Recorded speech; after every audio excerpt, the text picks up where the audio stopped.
विद्यार्थियों को नमस्कार। सिलेबस का ये मेरा 5वां वीडियो है, या ये कह सकते हैं सिलेबस का ये 5वां पार्ट। देखिए, मैं पढ़ा रहा था ये प्राचीन काल का राजवंश।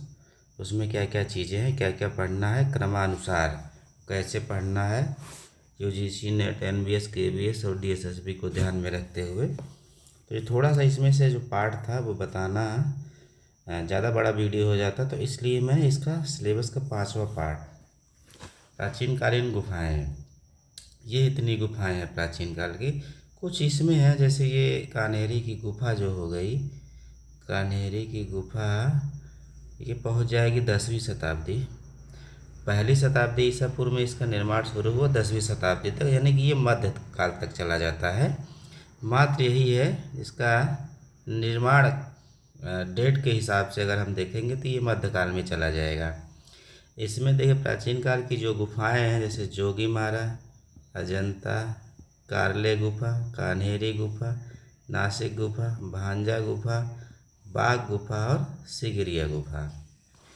इसमें से हम लोगों को पढ़ना क्या है, जैसे महत्वपूर्ण ये जो हमने लिखा है, जोगीमारा गुफा के स्तरों की संख्या 7 है, अजंता गुफा की संख्या 30 है, कारले गुफा की संख्या 16 है, कान्हेरी गुफा की 110 है, नासिक गुफा की 24 है, भांजा गुफा 22 है, बाघ गुफा 9 है, सिगिरिया गुफा 6 है।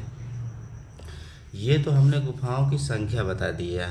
अब इसमें से देखा जाए, सबसे प्राचीन काल की जो सबसे बड़ी गुफा है, जो सबसे बड़ी गुफा है ये है कान्हेरी गुफा। ऐसे कभी कभी प्रश्न क्या है आ जाता है, लेकिन चैत्यों की दृष्टि से सबसे बड़ी गुफा कौन सी है? कारले गुफा है।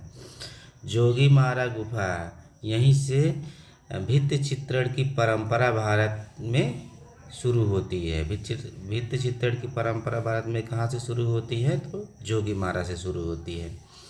इसमें देखिए हम लोगों को पढ़ना क्या है, मान लीजिए कोई भी गुफा आप ले लीजिए, एक गुफा के बारे में आपको पढ़ना है, ठीक है। इसमें से ध्यान देने योग्य बातें ये है, गुफाएं क्या होती है, वो प्राकृतिक निर्मित होती हैं, सीधी सीधी बात है। तो पहला पॉइंट यही आपको याद रखना है कि कौन सी गुफा किस धर्म से संबंधित है। पहला, गुफा संख्या कितनी है, गुफा संख्या कितनी है। कभी कभी ये होता है कितनी गुफा से चित्र उपलब्ध होते हैं।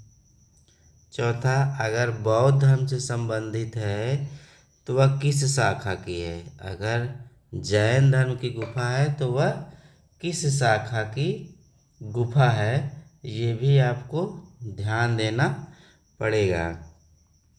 और इसमें से अब ये देखना है कि किस राज्य में है, किस राज्य के, किस जिले के, किस गांव, शहर, कस्बा,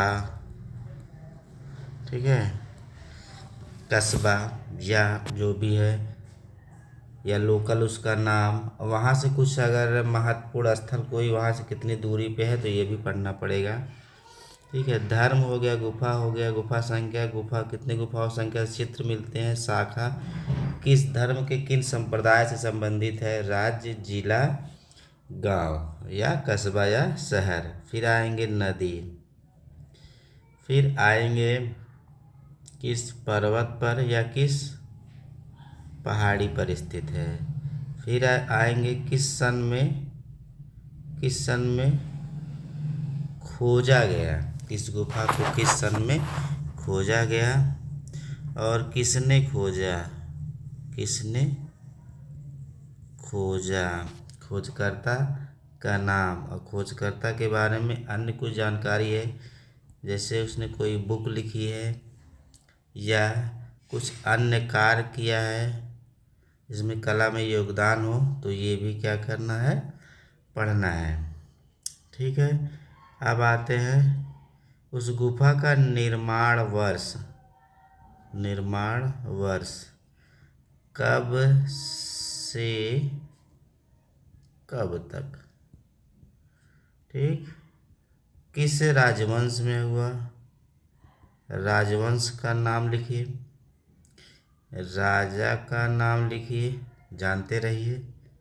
ठीक है, किस राजवंश में किस राजा ने इसका निर्माण कराया, वह राजा किस धर्म का मानने वाला था ये, और जो गुफा जहाँ स्थित है वहाँ का लोकल क्या कह सकते हैं उसके कल्चर, सांस्कृतिक प्रभाव, सांस्कृतिक प्रभाव भी आपको देखना पड़ेगा। और क्या है, अगर यूनेस्को की सूची में शामिल है तो वो डेट याद रखनी पड़ेगी कि यूनेस्को की सूची में वह गुफा कब शामिल हुई, और उस गुफा की प्रमुख विशेषता क्या है, और उस गुफा से जो भी गुफा आप पढ़ रहे हैं उस गुफा के प्रमुख चित्र आपको पढ़ने पड़ेंगे, प्रमुख चित्र। और भी पॉइंट्स हैं, जैसे पॉइंट्स में क्या होगा, किस कलाकार ने अनुकृतियाँ बनाई, अनुकृतियाँ बनाने वाले कलाकार का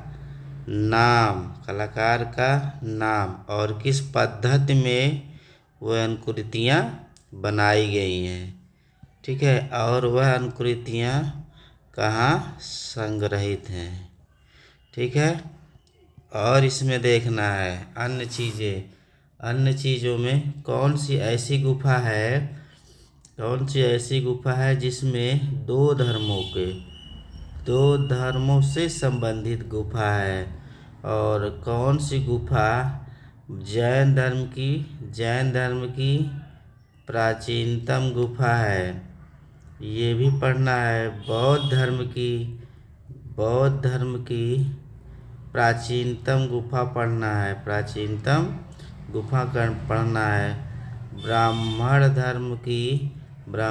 धर्म की प्राचीनतम गुफा पढ़ना है। ठीक है, इस तरह से आपको पढ़ना है और अध्ययन करना है। और क्या है, कुछ चीज़ें ऐसी हैं जो एक दूसरे से, जैसे कि मान लीजिए ढेर सारी गुफाएं हैं, यहाँ पे आप मान लीजिए यहाँ पे, तो बाघ गुफा की कौन गुफा संख्या अजंता गुफा की किस गुफा संख्या का निर्माण एक साथ हुआ है। ठीक है, और कौन सी ऐसी गुफा है जिसका निर्माण कई राजवंशों में हुआ है, जैसे अजंता गुफा का निर्माण 5 राजवंशों का योगदान है, और किस गुफा पर किस राजवंश की कला का छाप दिखाई देता है, ये भी पढ़ना होगा। ये सब चीज़ें महत्वपूर्ण हैं और प्रश्न में आता रहता है। आज के लिए इतना ही, ये 5वें वीडियो में मेरा इतना ही है। बाकी का मध्यकाल में चित्रकला और मूर्तिकला हम पढ़ाएंगे, तो उसमें भी इसी तरह से हम बताएंगे। मेरे वीडियो को पूरा देखेंगे तभी समझ में आएगा। धन्यवाद।